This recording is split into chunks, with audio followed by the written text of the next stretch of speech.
কতটা হতাশাজনক? অবশ্যই আসলে যেভাবে আমরা স্টার্ট করেছিলাম, বিশেষ করে গ্লোবাল টি-20তে টানা ৩ ম্যাচ জিতে চ্যাম্পিয়ন, তারপরে এসে টানা ৮টা ম্যাচ মানে ১১টা ম্যাচ আপনি উইন করেছেন। তারপর ২৩ তারিখ আসলে আমরা রাজশাহীর সাথে যেভাবে হেরেছি, তারপর থেকে আসলে টানা ৫টা ম্যাচ হারলাম। এটা সবার জন্য আসলে হতাশাজনক, আমাদের পুরো টিমের জন্য এবং যারা রংপুর রাইডার্সের ফ্যান সবার জন্য আসলে হতাশাজনক। এটা কেউই আশা করেনি, কিন্তু এটাই আসলে ক্রিকেট। আপনি যখন একবার মোমেন্টাম হারাবেন তখন আসলে ফিরে পাওয়াটা ডিফিকাল্ট, যেহেতু এটা খুব অল্প ওভারের খেলা, ১২০ বলের খেলা। এখানে যদি আপনার মোমেন্টাম একবার হারিয়ে ফেলেন তখন আসলে ফিরে পাওয়াটা, আমরা 3টা ডিপার্টমেন্টই আপনি যদি খেয়াল করেন 23 তারিখ থেকে শুরু করে আমরা 3টা ডিপার্টমেন্টে এভরি গেমই ফেল করছি। ওই ম্যাচও যদি দেখেন যে আমরা শুরুতে 2টা ক্যাচ ছেড়েছিলাম প্রথম 2 ওভারেই, পাওয়ার প্লেতে আমরা ভালো করতে পারছিলাম না, এখনও আমরা পাওয়ার প্লেতে শেষ পর্যন্ত ভালো করতে পারিনি। সবার জন্য হতাশাজনক আসলে, আমাদের পুরা টিম মেম্বার বলেন, ফ্যান বলেন, সবার জন্য হতাশাজনক। মানে এরকম পারফর্মিং থেকে একেবারে নন পারফর্মিং হয়ে যাওয়া, এটা মানে ক্রিকেটেও যদি একটা পার্টিকুলার রিজন বলতে বলা হয়, সেটা কি ছিল? কি কারণে এরকম একটা পারফর্মিং টিম নন পারফর্মিং হয়ে যায়?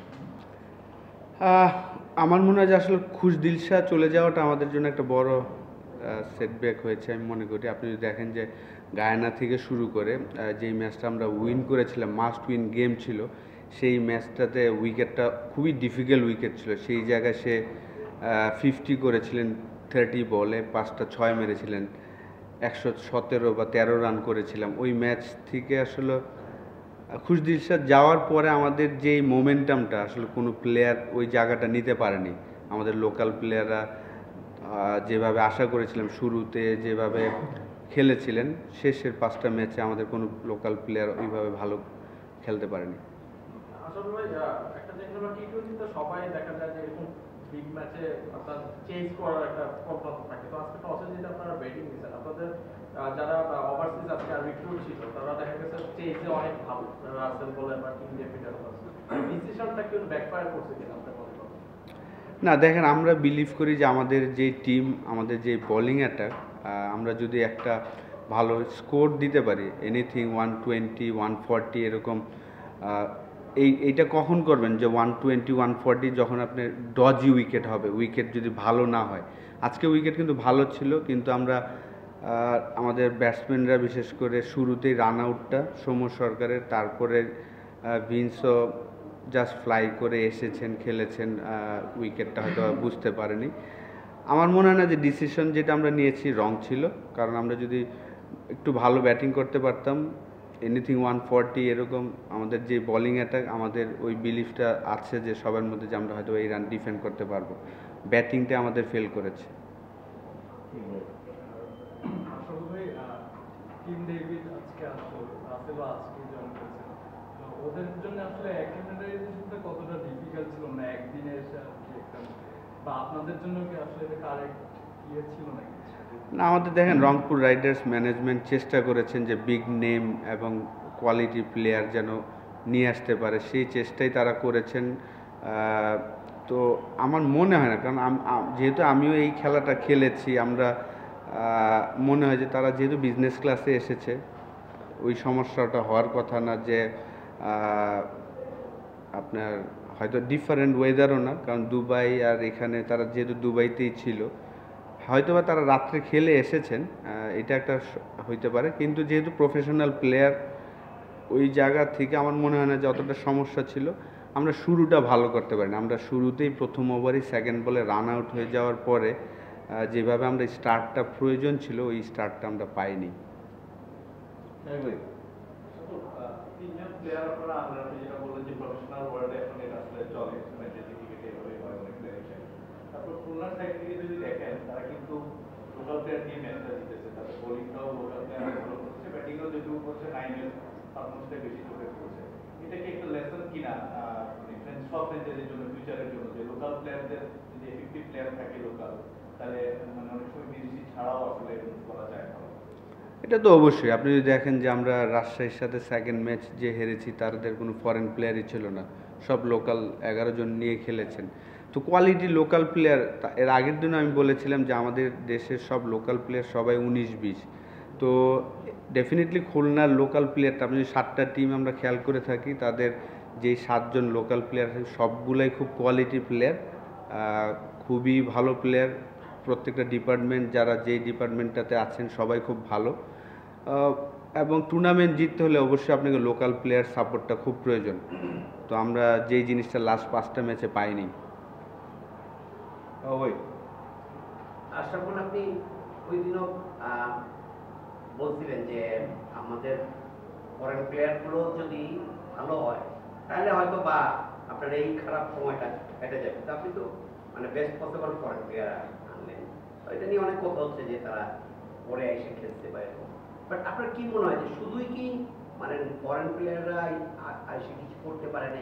আপনার লোকাল সৌম্য রানাউট, তার যে কি বলবো, তার শরীরের যে অভিব্যক্তি ছিল, ইভেন সোহান, লোকাল প্লেয়ারদের নিয়ে আপনি কি বলবেন? তারা আপনি মাসুদ পারভেজের একটা প্রশ্নের উত্তরে আপনি বলতেছিলেন যে যখন খারাপ হতে শুরু করে ভালো হওয়াটা খুব টাফ। বাট লোকাল প্লেয়ারদের মধ্যে কি এরকম অবস্থা হয়ে গেল যে মোমেন্টাম চলে গেছে, সেটা আর ফিরে পাওয়া যাবেই না? মানে এরকম কারোর মধ্যে কোনো উদ্যমও দেখা গেল না। আপনি তো এদের অনেকের সাথে খেলছেন, এদেরকে চেনেন, জানেন অনেক বেশি। তো আপনার কি মনে হয় ভেতরের সমস্যাটা কি লোকাল প্লেয়ারদের? লোকাল প্লেয়ার কন্টেস্টে যাবে। আমার কাছে যেটা মনে হয়েছে যে আমি অ্যাজ এ কোচ হিসাবে, বা আমি যেহেতু খেলেছিলাম, আমার কাছে মনে হয়েছে যে আমাদের প্লেয়ারদের আরেকটু বিগ হার্ট নিয়ে খেলা উচিত ছিল। যেহেতু বিগ গেম, আপনার ফার্স্ট ওভার একটা আউট হতেই পারে। তারপরে যেভাবে এসে আসলে আমাদের প্লেয়াররা বকডাউন হয়ে গিয়েছে, ওই জায়গাটায় আসলে আমার একটু খারাপ লেগেছে। ডেফিনেটলি আর একটু অ্যাগ্রেসিভ ক্রিকেট খেলা যেতে পারতো, কারণ পাওয়ার প্লেতে দেখেন পরপর 3 ওভার স্পিন বল করেছেন। ওই জায়গায় যদি আমরা আরেকটু অ্যাগ্রেসিভ খেলতে পারতাম, উইকেট হয়তো আরেকটা পড়ে যেত, কিন্তু আমরা অ্যাগ্রেসিভ খেলিনি বলেই কিন্তু অপোনেন্ট তারা চড়ে বসেছিলেন আমাদের উপরে।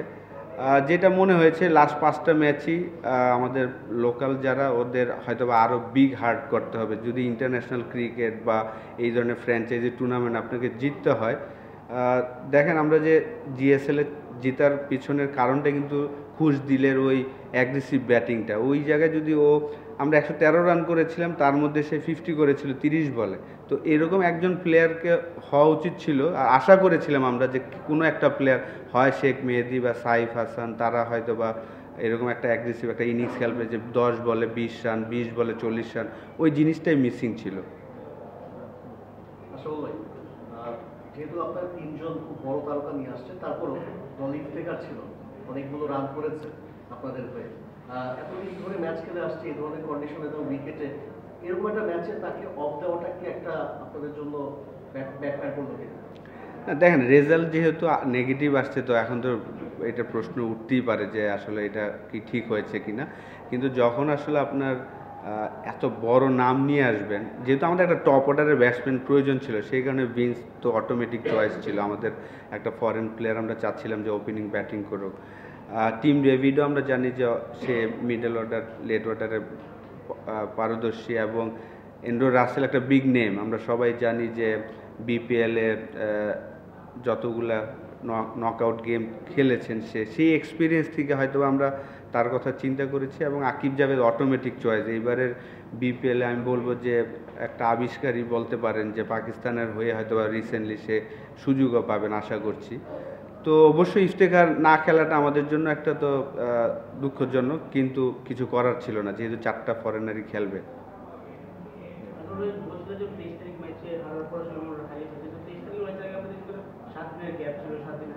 5 দিনের গ্যাপ ছিল।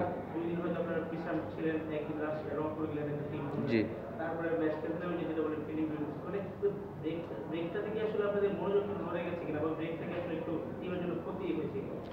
অবশ্যই প্রত্যেকটা, যেহেতু আপনি শুরুতে নন স্টপ ম্যাচ খেলেছেন, প্রায় 6টা ম্যাচ খেলেছেন 8-9 দিনের মধ্যে, তারপরে 8টা ম্যাচের পর একটা প্রত্যেকটা টিমই কিন্তু এবারে বিপিএল এর ফিকচারটা যদি আপনি খেয়াল করেন, যে প্রত্যেকটা টিমই কিন্তু 5 দিনের করে একটা গ্যাপ পেয়েছেন।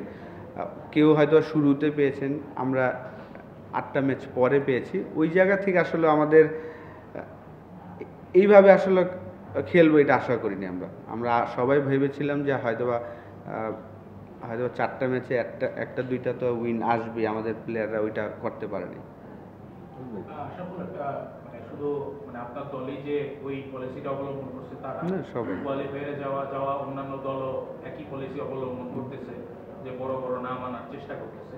আপনি যেটা বলছিলেন যে কালকে রাত্রেও কেউ কেউ আপনার টিমে ম্যাচ খেলেছে।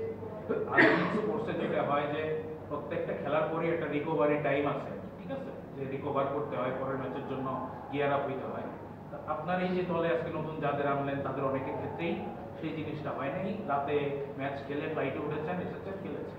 মানে একটা যদি আইডিয়াল খেলার পরিবেশ হয়, আপনি কি মানে এটাকে সাপোর্ট করেন, বা এই ধরনের জিনিসটা কি বন্ধ হওয়া উচিত কিনা, যে আমি কালকে রাত্রে এক জায়গায় ম্যাচ খেলেছে, সকালে ফ্লাইটে এসে দুপুরে ম্যাচ খেলে আবার রাতে চলে যাচ্ছে, এটাতে আসলে মানে তার রিকভারি টাইমও হলো না, বা ইনজাস্টিসও হলো না একটা দলের প্রতি, আসলে এরকম একজন প্লেয়ার এনে। মানে এটা কি আপনার কাছে মনে হয় যে ভবিষ্যতে এক্ষেত্রে দলগুলো সাবধানী হওয়া উচিত কিনা? দেখেন, এই ইংল্যান্ডে যেমন হয় যে আপনি 3টা ম্যাচ, লিগের 3টা ম্যাচ খেলে তারপরে নকআউট ম্যাচ খেলার পারমিশন দেয় আর কি ফরেন প্লেয়ারের দিকে। আমাদের বিপিএলে কিন্তু এই ধরনের কোনো সিস্টেম নেই। আপনি আর কি খেলার দিন সকালে নিয়ে আসলেও খেলতে পারে। এটা তো অবশ্যই আইডিয়াল না। আপনি যদি মনে করেন যে আমরাও কিন্তু দেখেন লাস্ট ইয়ার রংপুর সেম জিনিসটাই হয়েছিল। তারা যদি দেখেন লাস্ট ইয়ারও কিন্তু প্রচুর ফরেন প্লেয়ার তারা 2 ম্যাচ পরই চেঞ্জ করেছে। আমরা কিন্তু এইবার যখনই ড্রাফটে বসেছিলাম আমাদের প্ল্যানই ছিল যে এই কাজটা আমরা করব না, আমরা যারাই খেলবে ওরা যেন ম্যাক্সিমাম ম্যাচ, সবগুলা ম্যাচ যেন খেলতে পারে। এই কারণে দেখেন আমরা কিন্তু খুশদিল, ইফতেখার এবং আকিব এই 3 জন কিন্তু সবগুলো ম্যাচই খেলেছেন। আনলাকি যে খুশদিল সে সুযোগ পেয়ে গিয়েছেন পাকিস্তান টিমে চলে যেতে হয়েছে। যেহেতু আমাদের আসলে টেলারও ছিল দেখেন প্রথম থেকে, আনলাকি যে সে যেভাবে জিএসএলে খেলেছেন এখানে অতটা ভালো খেলতে পারেনি। সেই কারণেই কিন্তু আসলে আমরা শেষ মুহূর্তে ম্যানেজমেন্ট চেষ্টা করেছেন বিগ নেমগুলো আনার। এটা তো অবশ্যই আইডিয়াল না। আমি মনে করি যে অ্যাটলিস্ট টিমের সাথে যদি 2-3 দিন না থাকে তাহলে তো আসলে টিম মেম্বারদেরও আপনার চেনাটা ডিফিকাল্ট হয়ে যায়। প্লেয়ারদের নিয়ে অনেক কথা হচ্ছে, ফরেন প্লেয়ার আনা নেওয়া। আপনার কাছে কি মনে হয় যে আমাদের মেইন ক্লাসটা তো আইএলটি 20 সঙ্গে, যেখানে 9টা ফরেন প্লেয়ার একসঙ্গে একটা ম্যাচে খেলে। বিপিএল এর টাইমটা কি একটু অক্টোবর নভেম্বরের দিকে করলে আপনাদের সব টিমের সুবিধা হয়? অবশ্যই, এটা তো অবশ্যই। দেখেন বিপিএল যখন হয় অলমোস্ট দেখা যায় যে 3-4টা টুর্নামেন্ট চলতে থাকে। বিগ ব্যাশ চলে, সাউথ আফ্রিকা চলছে এবং দুবাইতে চলছে, এখন আমাদের এখানে চলছে। তো অবশ্যই ক্রিকেট বোর্ড হয়তো বা নেক্সট ইয়ার ওটা চিন্তা করবে না। বাবু ভাই? আশা করি আমি একটু অন্যদিকে নিয়ে যাই, সেটা হচ্ছে যে এখনো একজন ফরেন কোচ মানে বিদায় নিল, আরেকটা ফরেন কোচের খেলা এখনো আছে বাংলাদেশে। এখন যে লেভেলে ফরেন প্লেয়াররা আসে আজকে, অফকোর্স আপনারা অনেক বড় বড় প্লেয়ার, অ্যাভারেজ স্ট্যান্ডার্ড, তাদের জন্য কি খুব হাই প্রোফাইল ফরেন কোচ দরকার? আমাদের লোকাল কোচদের প্রমোটের ব্যাপারে আপনি কি ভাবছেন? এবং তাদের তো সাকসেস রেট খারাপ না। সালাউদ্দিন মোস্ট সাকসেসফুল, খালেদ মাহমুদ সুজন, সোহেল ইসলাম, ইভেন এইবার তালহা, আপকামিং মিজানুর রহমান বাবু, আপনি নিজে ছিলেন। আপনার কি মনে হয় আমাদের লোকাল কোচদের প্রমোটের ব্যাপারে বিপিএলে বিসিবির কোনো করণীয় আছে কিনা? আপনার অ্যাজ এ ফর্মার ক্যাপ্টেন আপনার কোনো সাজেশন বা আপনার কোনো প্রস্তাবনা? না, দেখেন এটা পুরো ফ্র্যাঞ্চাইজি টুর্নামেন্ট, ওনারা যেটা মনে করবেন সেটাই ভালো। আমি মনে করি যে যেহেতু আমি জিএসএল থেকে এখানেও কাজ করেছি মিকি আর্টের সাথে, আমরা যারাই ছিলাম প্লেয়ার বলেন, কোচিং স্টাফ বলেন, অবশ্যই তার যে এক্সপিরিয়েন্সটা, ওই এক্সপিরিয়েন্সটা তো আমরা কাজে লাগবে ফিউচারে ডেফিনেটলি। এবং যারা বাংলাদেশি কোচ কাজ করছেন তারাও কিন্তু অনেক দিন ধরে কাজ করছেন। তালহাও অনেক দিন ধরে ডোমেস্টিক ক্রিকেটে কাজ করছেন এবং এখন লাস্ট 2 বছর ধরে হেড কোচ হিসেবে কাজ করছেন। এটা আসলে ফ্র্যাঞ্চাইজির উপরে ট্রাস্ট করার উপরে, যে আসলে আমরা কোন কোচের উপরে ট্রাস্ট করব সেইটার উপরে। যারা ভালো কাজ করবেন ডেফিনেটলি তাদের তো অবশ্যই ফিউচারে হয়তো বা অন্য অন্য ফ্র্যাঞ্চাইজি চিন্তা করবেন। Thank you. থ্যাংক ইউ ভাই।